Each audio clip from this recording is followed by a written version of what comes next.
Alrighty, guys, this is the switchback kit, and this is the original one. They have like a pro model out now, but I'm still flying the original switchback, and I'm using a Hobby Wing 40 amp 4-in-1, which I think is pretty popular. This is the 20 by 20, the smaller one.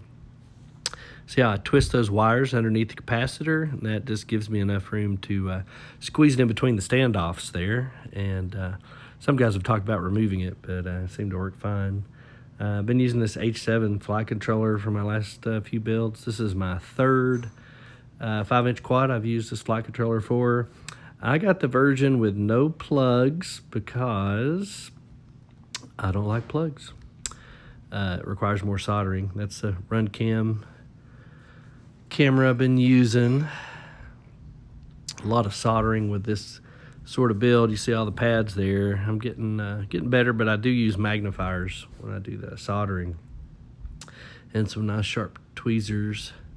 Motors, I've started using these connectors. I used to make fun of my son for using these motor connectors, but after I saw him break an arm or two here and there, and the things just unplug instead of ripping pads off your 4-in-1 ESC, I've become a fan of the motor plugs. So, and let's see, that's Crossfires. That's what I've been using for my Link. I haven't got into Tracer or Ghost yet.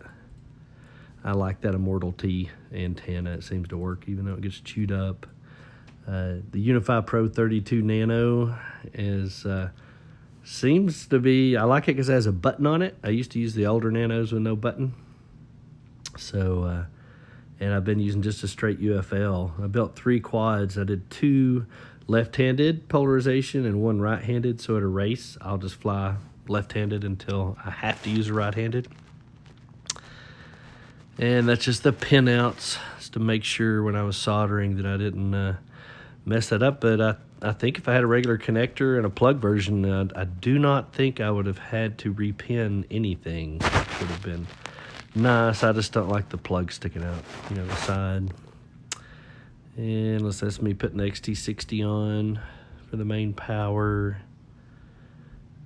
And that's just me soldering up more connections. That might have been the Crossfire on that side. And you can see the motor. Yeah, it's me doing the motor wires on the side there. I like doing them straight down and then twisting and plugging in the motors, taping them down. It works pretty good. And then, of course, with the H7 flight controller, that's the firmware that came on it. I didn't change it. I just plugged it in to check. It's the latest stable version, I think.